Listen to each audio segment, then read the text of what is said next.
Humayun's tomb is the perfect place to go on a Sunday or a Saturday, when the weather is nice.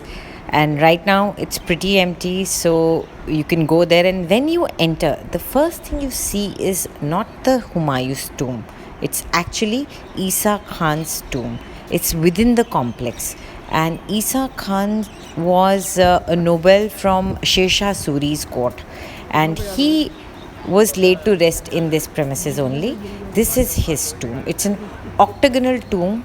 This thing is, I want you to notice this doorway. As we discussed in some of our earlier walks, this is not a true arch. Please note, this is the Dravid style of construction where we have two pillars, and to construct the arch, each stone is then moved in a little each time to build the arch. So obviously these are not stable because the stone was always under tension. Stone is not a good material under tension, it's better under compression. So a lot of these old structures are actually fallen off. And by seeing the structure, you can know that this part of the doorway was much older. This would have been something like 11th or 12th century. So once you go in, you'll see some true arches over there. So that's what it is. So this must have been an older part, and the tomb must have come up much later. Okay, let's go in.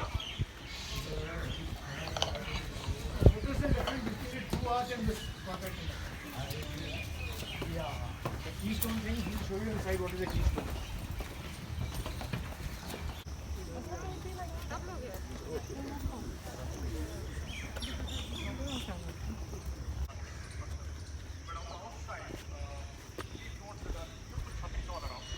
At that time, they knew the use of the glaze tile. The glaze tile technology was available. So now you know how we. Well, it was repetitive. According to Islamic culture, they're not supposed to have a tomb. But kings being kings, they wanted to leave something for the posterity. They wanted to leave them on. So please notice all the beautiful jalis in red sandstone. So we can go around, and at the back you can go up.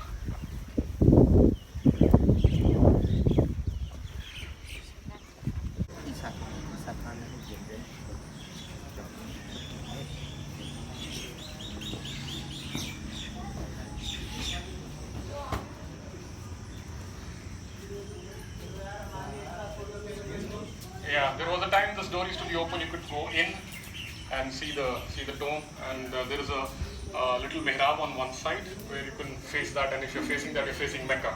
You could pray. Almost all the tombs have that. Go around everywhere. So these were some very interesting patterns that they came up with. I'm sure something was hanging from there, like a chandelier or something.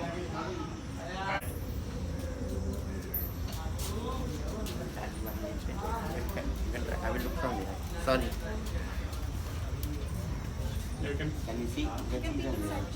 you can peek in and see the things inside. And those of you who have come with us to earlier walks will recognize some of these pillars made in red sandstone, which was very an ornamental structure.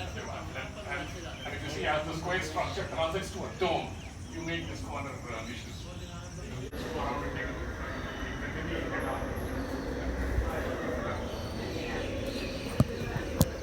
And please note, each of these jalis are different. Look at them. The pattern becomes different. The jalis are different, so it's a decorative element. Okay, so we go up.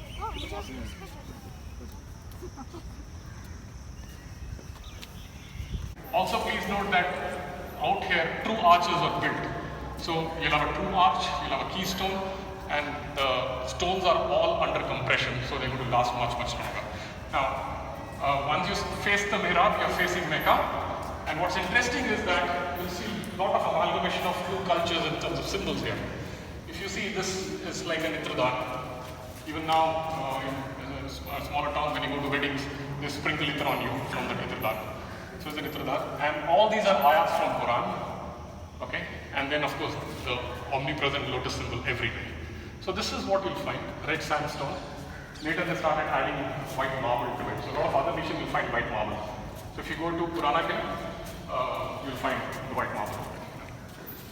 Use organic material as a bonding material, and then they would use interlocking stones, and sometimes in metal. So those of you who came with us with Kutu Pilar, they actually demonstrated that they had actually built recesses. And one reason you won't find cracks in this is that this material chunam that they used had this amazing property of absorbing moisture and then releasing moisture. So because it will release the moisture,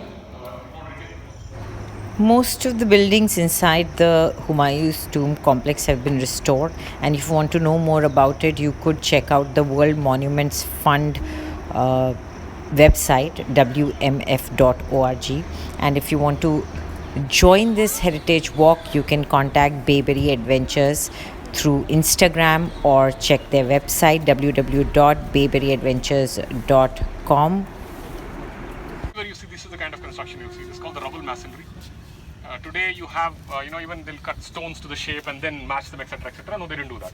They just placed the stones and filled in the masala, and it's so the Rubble Masonry is the construction. Most of the ancient buildings you'll find this kind of construction, and pretty solid and strong. Yeah. Look at the width of the wall. It's pretty strong. It's expensive. It's very expensive. It has increased the cost at least 15 times. Alright, this place is called Bu Halima Kabag. Okay, we don't really know much about that lady, who she was. Must have been somebody big, noble, who could, afford to build such a bag. So it's supposed to be a big enclosure, and on top of that, there are a few graves. Okay, and this is called Bu Halima Kabag. And in those times, all these bags were so constructed that they would cut water channels and divide the complete thing into different squares, and there was water running, and that's